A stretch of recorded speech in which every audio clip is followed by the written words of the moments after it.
Greetings, everybody. This is Thunder.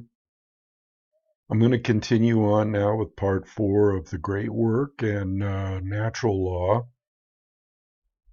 And where I left off last time was on the pillars.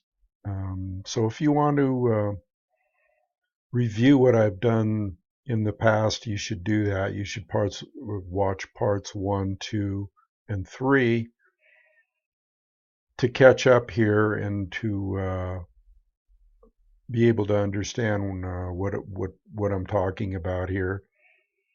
Each one of these videos probably could stand alone, though, on its own. So I'm going to continue on where I left off last time. So here we go.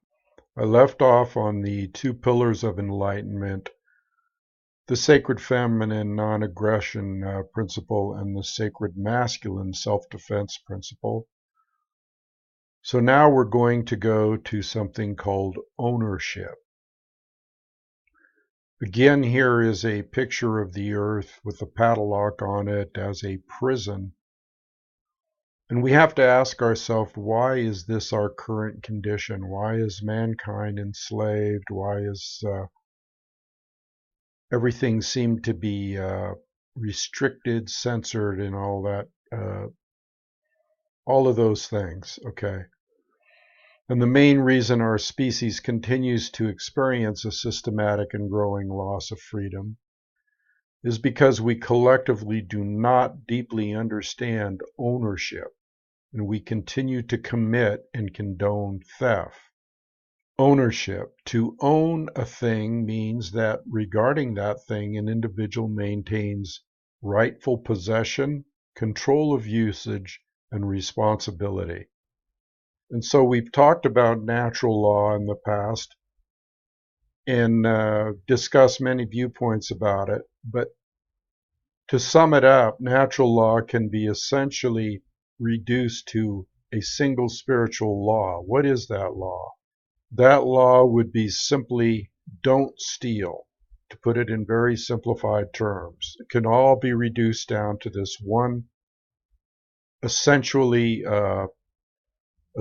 spiritual, single spiritual law: don't steal. Let's talk about conscience now. Conscience comes from the Latin prefix con, together, and the Latin verb siere, to know, to understand. So it would be to know together, common sense. Conscience, the definition: knowledge of the objective difference between right and wrong according to natural law. Let's talk about exercise of conscience, the free will choice of right action over wrong action. Once the definitive knowledge of the objective difference between right and wrong according to natural law has been acquired. So again, let me emphasize that you have to know the difference between right and wrong according to natural law, okay?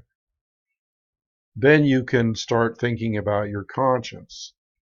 Let's talk about the law of freedom. The law of freedom. Freedom and morality are directly proportional. This is very important. So as morality increases, freedom increases. As morality declines, freedom declines. And don't we see that today with what's happening with our freedoms and the morality of the government and people in general that are associated with those governments? Another way of stating this law would be to say that the presence of truth and morality in the lives of the people of any given society is inversely proportional to the presence of tyranny and slavery in that society. True freedom can never exist in a society that embraces moral relativism. And that would be the idea that there is no inherent and objective difference between right and wrong. So humanity may arbitrarily create or decide right and wrong for themselves. So that brings us to natural law versus man's law or the government. So here we have a chart, natural law on one side, man's law on the other. Natural law based upon principles and truth inherent to creation, okay? Man's law based on dogmatic beliefs or constructs of the mind. Big difference. Again, natural law on this side harmonized with due to knowledge and understanding, okay? Knowledge and understanding of these principles of truth. Man's law complied with due to fear of punishment.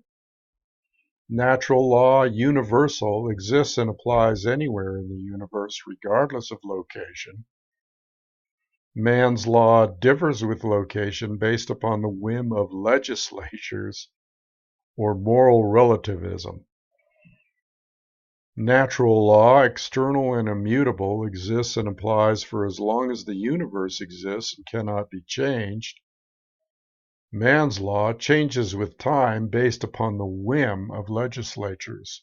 Again, moral relativism, which is constructs of the mind. Really, when you boil down to it, it's they're illusions, okay, that they think that they can create certain things which they can't. So what does this mean for man's law? Which brings us to a simple if-then logic. If a particular man-made law is in harmony with natural law, then it follows logically that it is redundant, since it's stating a truth that is inherent, pre-existing, and self-evident. Therefore, it is both irrelevant and unnecessary. If a particular man-made law is in opposition to natural law, then it follows logically that it is both false, incorrect, and immoral, harmful, in other words, wrong. Therefore, it cannot be legitimately binding upon anybody. In light of natural law, man's law is irrelevant and unnecessary. Let's talk about equality under natural law. Everyone has the exact same rights. No one has any more or less rights than anyone else. Also, since rights are not created by humanity, and since they are the birthright of humanity gifted to us by the creator of the universe, no human being or group of human beings is actually capable of granting rights to anyone else, nor is any human being capable of revoking rights from anyone else. Government is nothing but men acting in concert.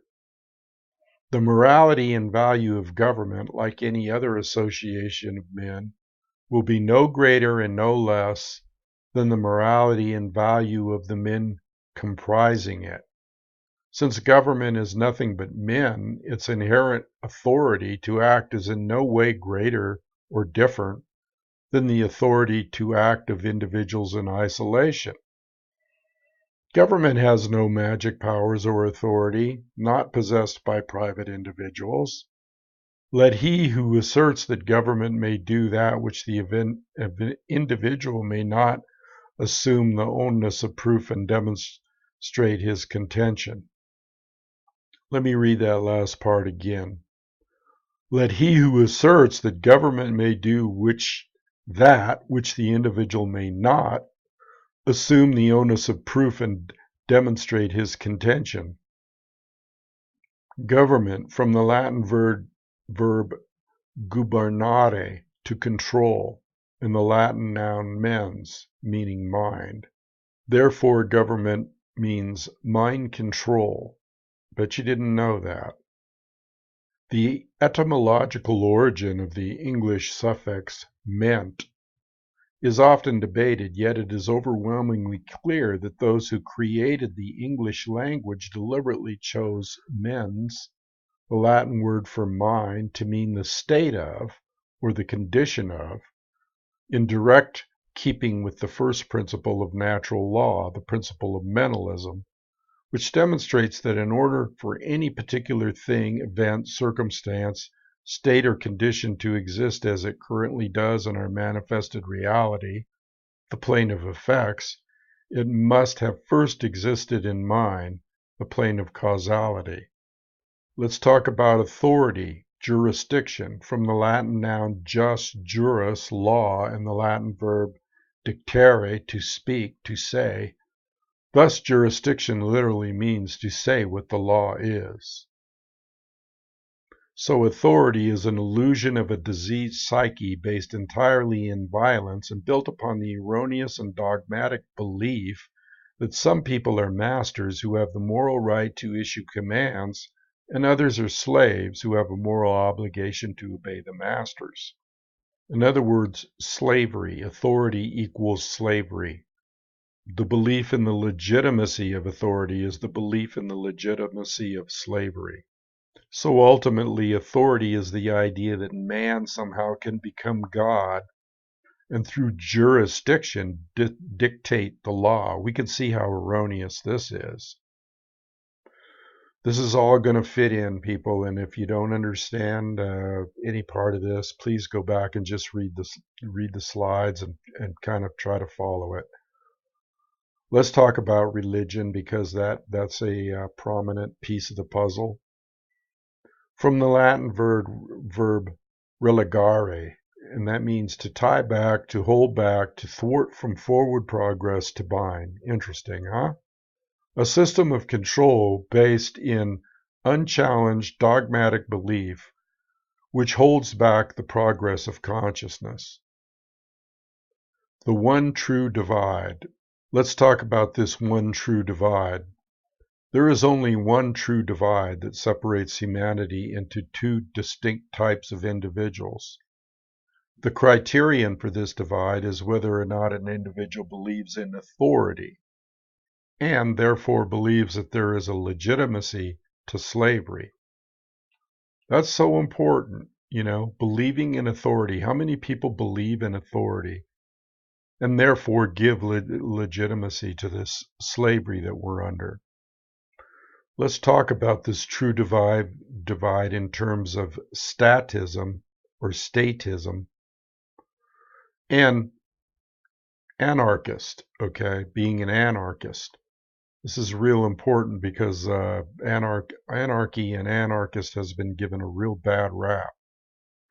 Statism, the brilliant idea that we give a small group of people the right to kidnap, imprison, harass, steal from, and kill people so that we can be protected from people who kidnap, harass, steal, and kill people.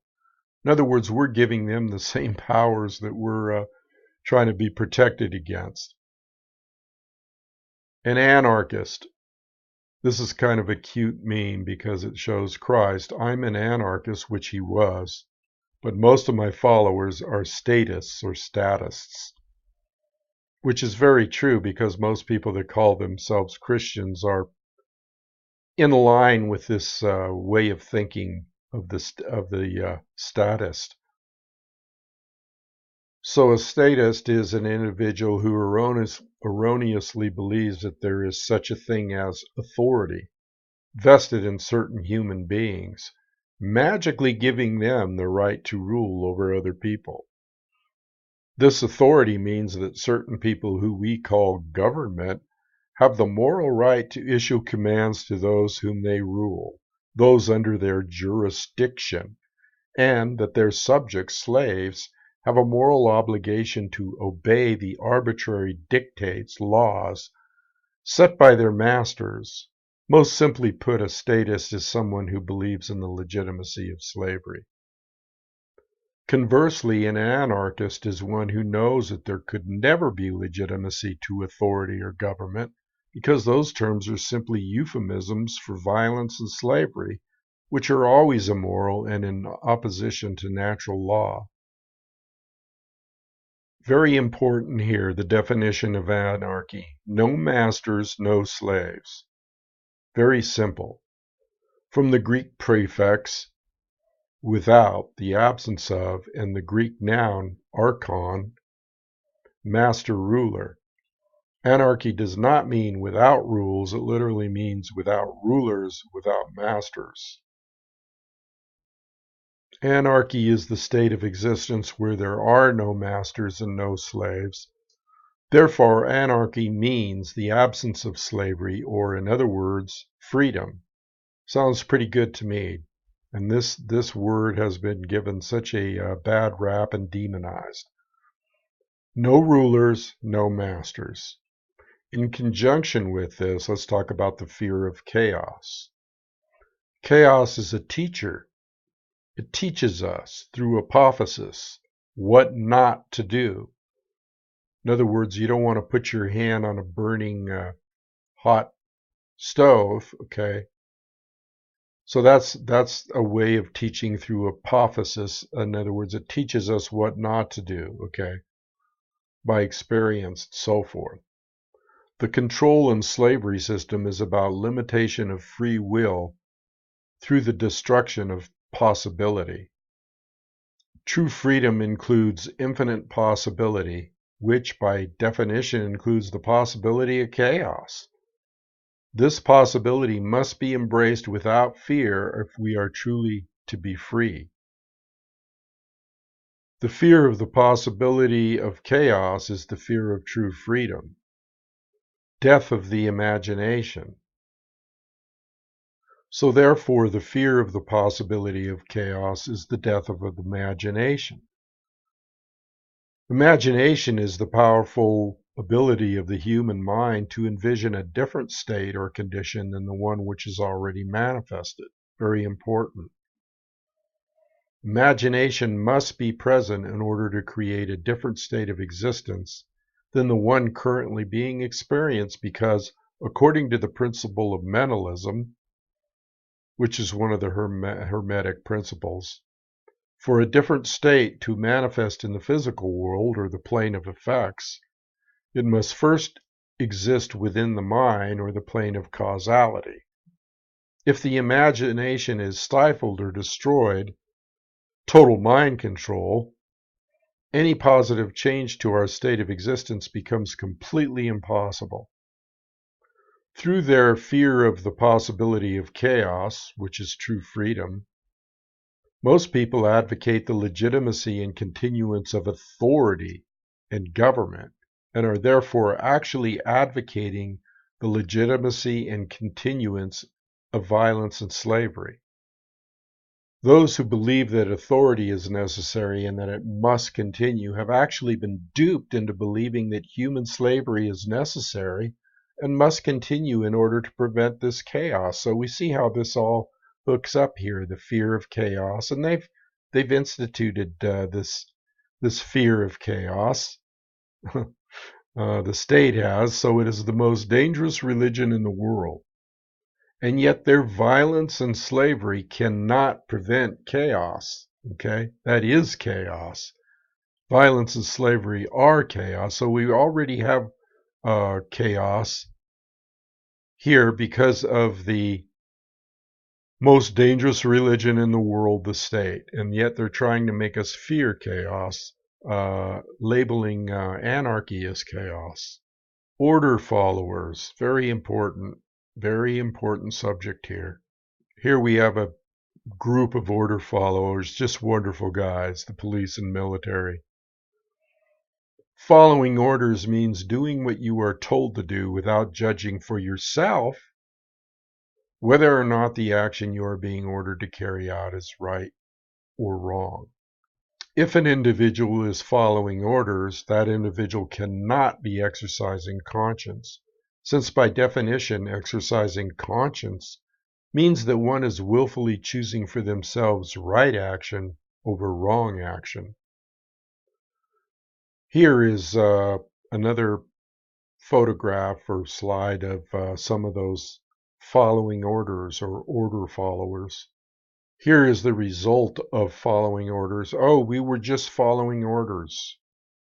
I was just following orders. I was just following orders is never a valid excuse or justification for immoral criminal behavior And this lame attempt to abdicate personal responsibility should never be accepted as a valid excuse for such behavior.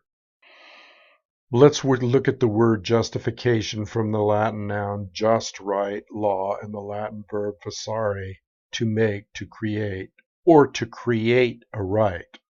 You can't create a right. You assist an evil system most effectively by obeying its orders and decrees. An evil system never deserves such allegiance. Allegiance to it means partaking of the evil. A good person will resist an evil system with his or her soul. Mahatma Gandhi. Let's talk about moral culpability. Moral culpability, the determination of who is ultimately at fault or deserving of blame for the commission of actions which resulted in harm or loss to others. Culpable, at fault, deserving of blame, from the Latin noun culpa, fault, blame. So who would you say is more morally culpable, the order giver or the order follower? These people are saying, the order givers, my actions didn't cause that. And these are the order followers who say, my actions didn't cause that. Well, whose actions really did, as far as actions, really did cause the death of this child from a military invasion? Surprisingly enough, and the painful truth is, the order follower always bears more moral culpability than the order giver, because the order follower is the one who actually performed the action, and in taking such action, actually brought the resultant harm into physical manifestation.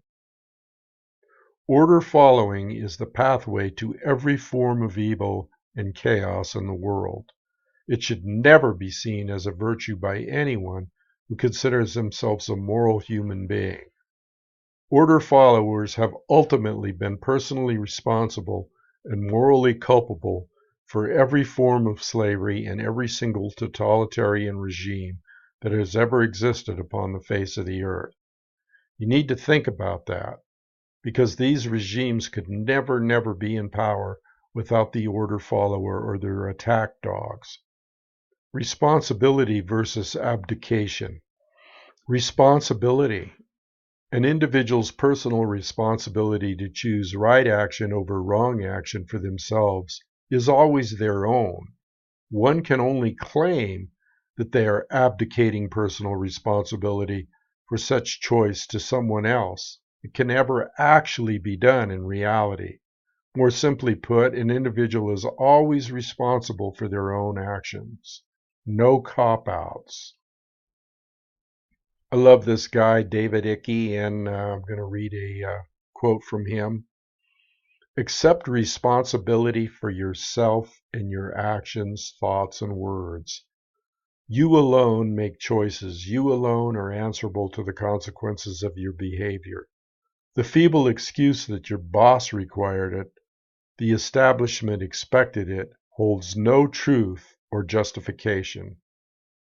If you haven't read any of David Icke's books or subscribed to his YouTube channel or watched any of his videos, I highly recommend that be one of your favorite things, and that you go there and bookmark his channel. To continue, what is the point of having principles if you allow others to dictate your behavior? At the end of the day, you will judge your performance and the contribution you have made to creation. You will judge it. It will not be based on what another expected of you or what you did because you felt trapped. So again, most people erroneously believe that they can hand over their natural law right to defend themselves to another individual, group, or entity. In making such a false claim, they have attempted to abdicate a responsibility which always belongs to them and can never be given away. Ability to respond. Benjamin Franklin said those who would give up essential liberty to purchase a little temporary safety deserve neither and will lose both. So that's what's happening. Okay, when you give up your liberty to order followers or police or military for safety, you don't deserve either. Self-respect versus self-loathing. This is a little picture of what is called a golem here, almost like a little demon, little gargoyle. Very important. I have suffered, therefore I shall cause suffering. Self-loathing is the underlying psychological condition that causes people to attempt to abdicate their own personal responsibility, to exercise conscience, and fall into patterns of order following and justification.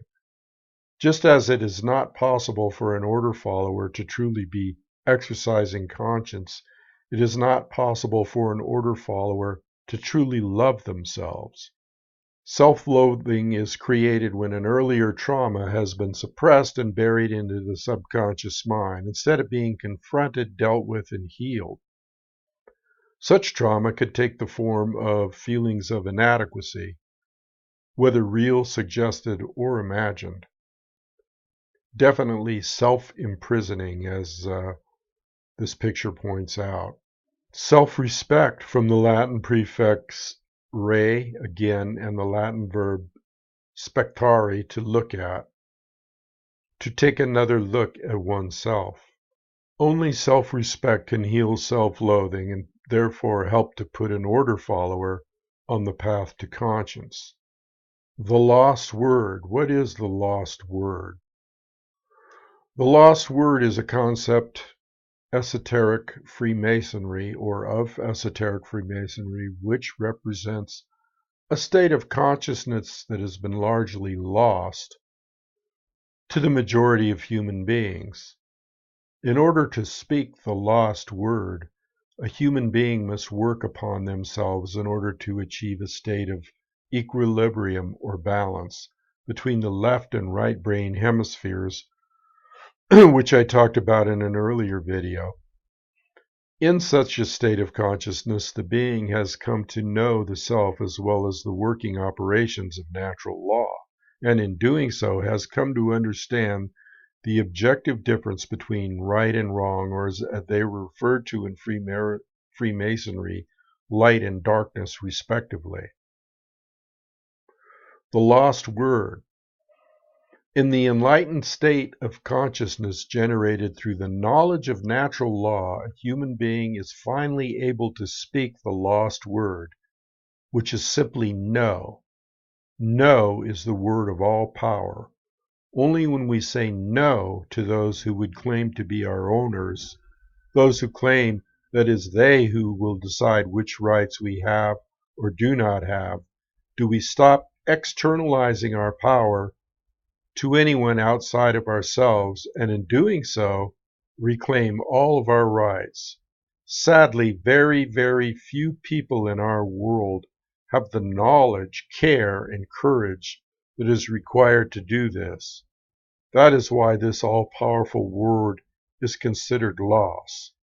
The word to say no. The lost word then is know your rights. Those who don't know won't say no.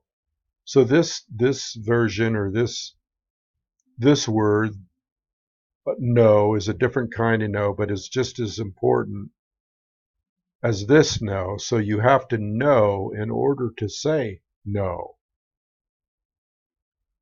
So let's come full circle here and talk about teaching natural law to others, also known as the great work, which is what these videos are intended.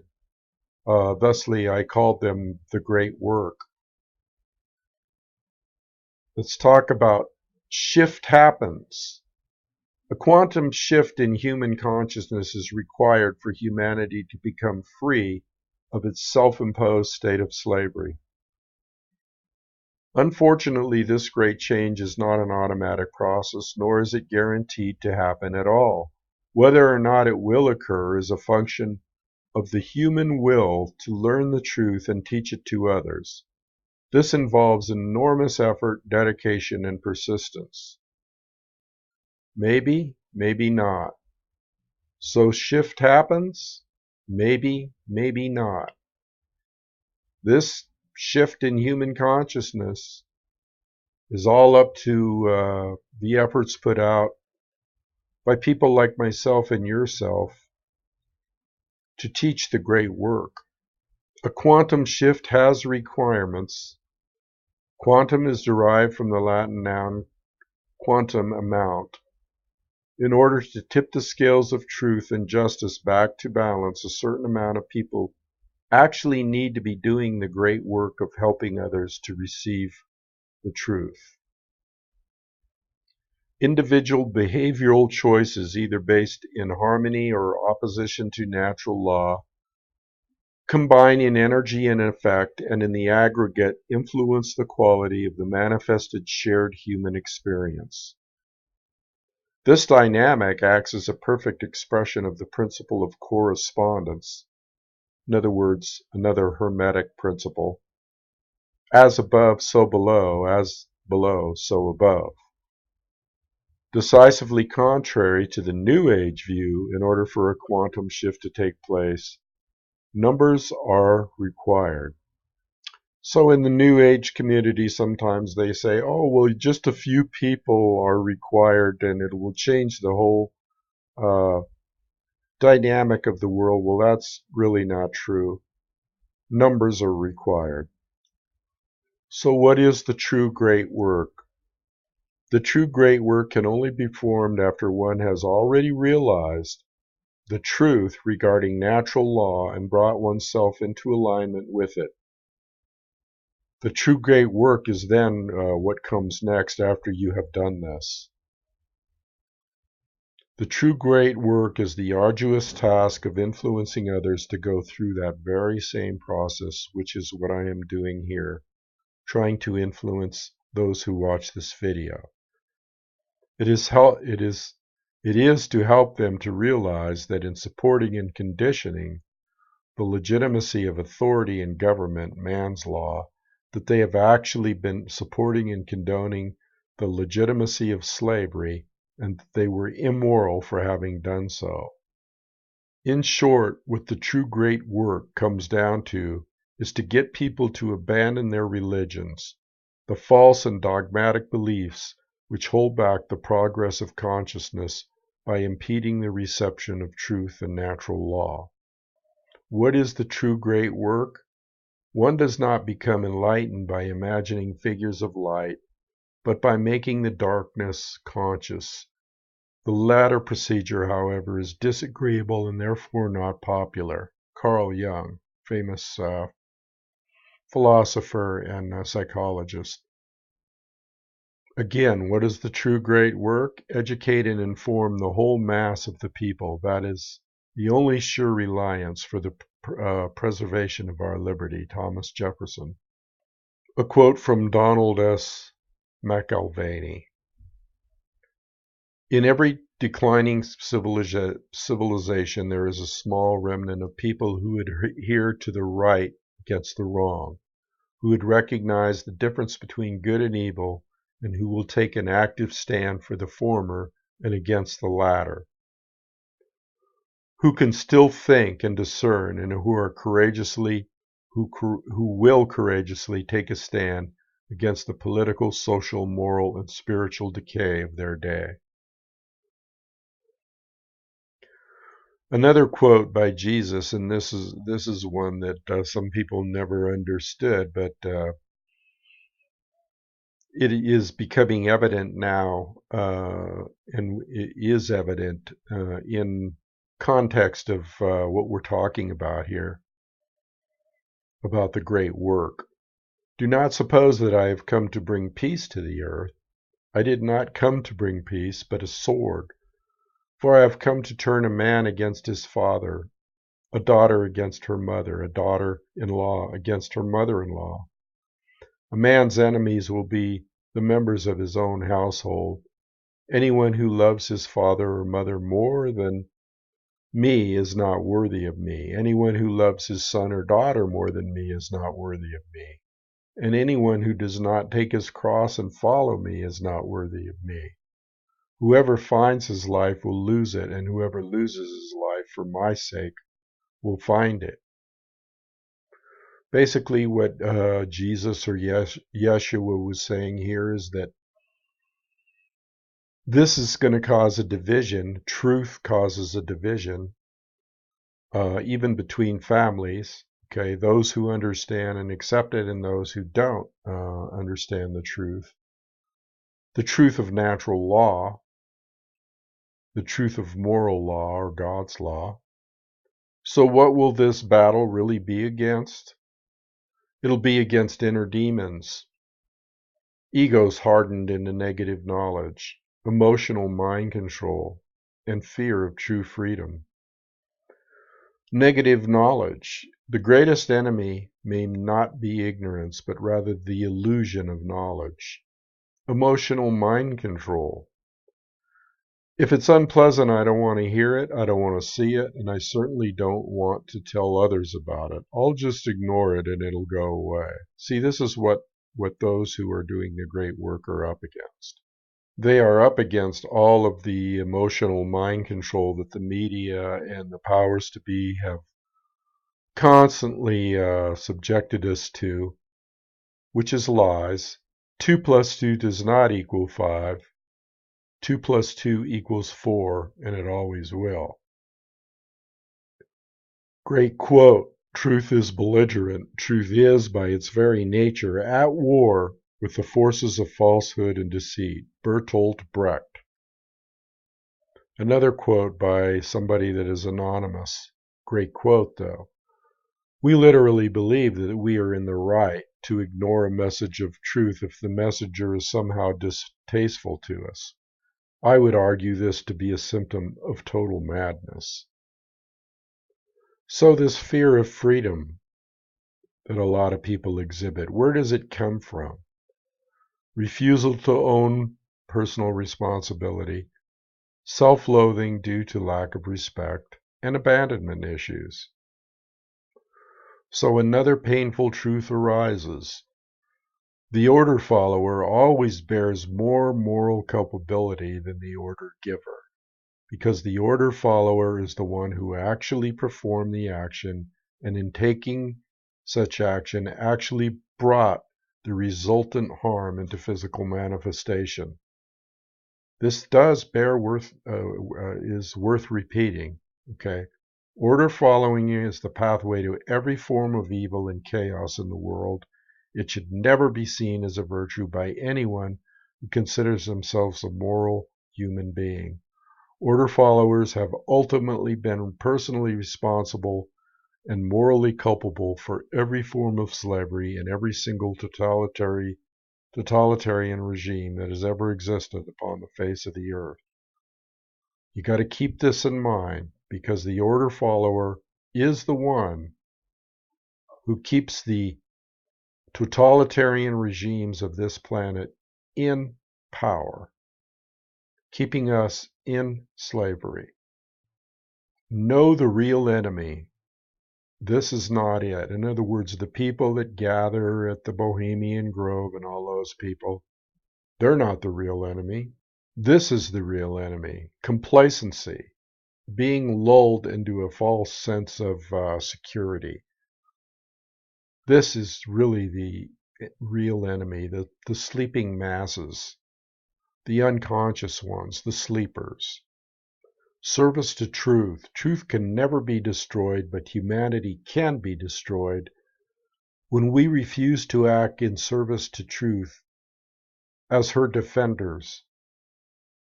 It is possible for us to co-create a positive outcome, but this can only be accomplished if we care enough to learn the truth ourselves and develop the courage to continuously speak it to others. The liberties of our country are worth defending at all hazards. It is our duty to defend them against all attacks. It will bring a mark of everlasting infamy on the present generation if we should suffer them to be wrested from us by violence without a struggle, or to be cheated out of them by the artifices of designing men. Samuel Adams. If you love wealth greater than liberty, the tranquility of servitude greater than the animating contest for freedom. Go home from us in peace. We seek not your counsel nor your arms. Crouch down and lick the hand that feeds you. May your chains set lightly upon you, and may posterity forget that you were our countrymen. Persistence. We are the vehicles by which truth operates in the world. Therefore, it is our shared responsibility at this time to help awaken others by continuously speaking the truth, even if we feel burdened by this task, even if it makes all of those involved feel uncomfortable. Thomas Paine said, "These are the times that try men's souls. The summer soldier and the sunshine patriot will, in this crisis, shrink from the service of his country. But he that stands it now deserves the love and thanks of man and woman. Tyranny, like hell, is not easily conquered. Yet we have this consolation with us, that the harder the conflict, the more glorious the triumph." Persistence. There are only two mistakes one can ever make on the path to truth: not starting and not going all the way. Buddha. To do the great work which I am doing and others are doing, then here are the required skills: organization, communication, graphic design, presentation, audio, video, website, networking, marketing and promotion, and just basically even posting on social sites that you might belong to. Anything that you can in accordance with this work. So we're at the crossroads. Buckminster Fuller. The Dark Ages still reign over all humanity, and the depth and persistence of this domination are only now becoming clear. This Dark Ages prison has no steel bars, chains, or locks. Instead, it is locked by misorientation and built on misinformation. Caught up in a plethora of conditioned reflexes and driven by the human ego, both warden and prisoner attempt meagerly to compete with God. All are intractably skeptical of what they do not understand. We are powerfully imprisoned in these dark ages simply by the terms in which we have been conditioned to think. Apocalypse, from the Greek prefix apo, away from, off, removed from, and the Greek verb kelptein, to cover, to conceal. Hence, apocalypse literally means to reveal or to take out of hiding, or it means to reveal.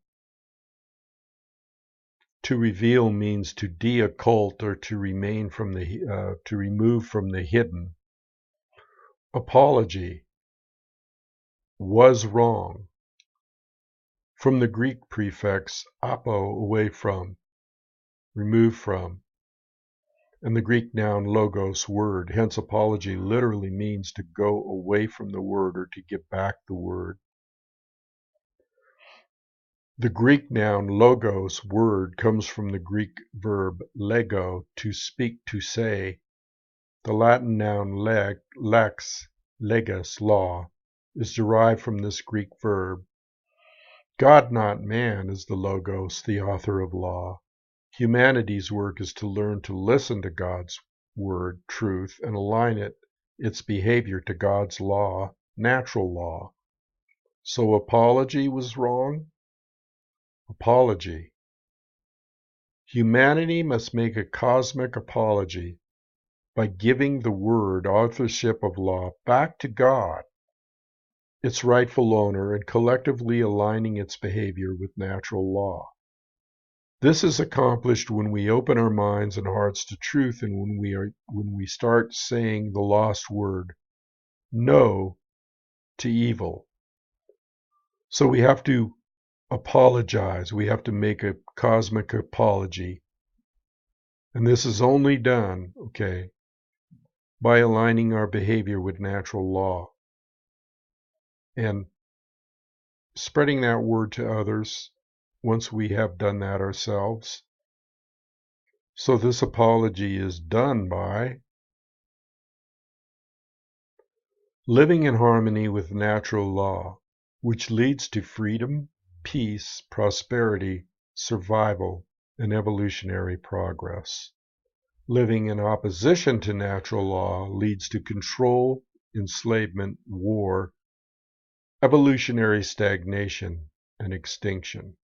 A free people claim their rights as derived from the laws of nature and not as the gift of their magistrates.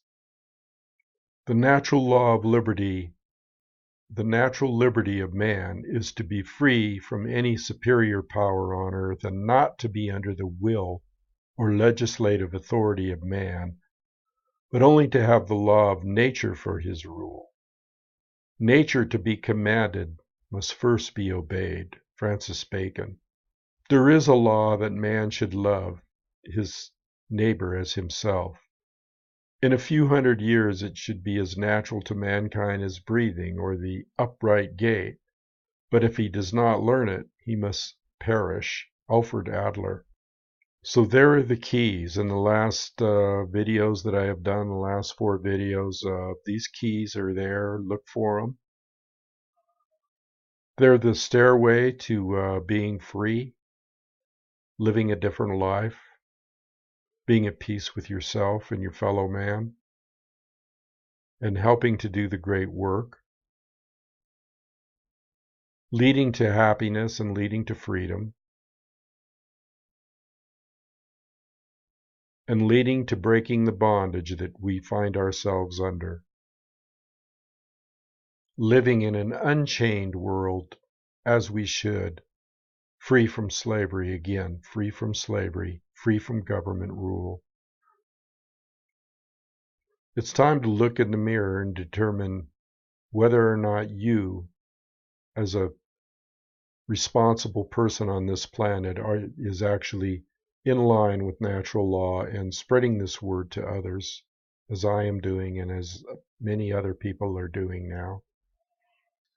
So that concludes this video. I know parts of it were kind of rough and maybe not as easy to follow, but I had to do try to put a lot of information that it was previously done in a seminar by Mark PASSIO with these slides, same slides, which I really appreciate him making available for public use. Again, I highly recommend that you go and watch Mark PASSIO. Type in that name, Mark, M-A-R-K, P-A-S-S-I-O, into the YouTube search, and his channel will come up. What in the world is happening? And from there you can check out his videos. But this video I have done, this little series of 4 here I have done to try to do my part and to try to make it a little bit shorter for those who don't want to sit through the 9 hour video that Mark did. But again, this is the last of my videos on the subject, and I will be doing more videos on things related to natural law and things related to our freedom from the slavery that we find ourselves under. So please stay tuned, and again, I appreciate all those who took the time to watch this, and if you want, you can just go through and review these slides, even without my narration of them, and just kind of scroll back through them and go back to the first video I did on the natural law called The Great Work. And so I'll leave it there and wish everybody good luck in their perseverance of the great work, natural law, and passing this on to others.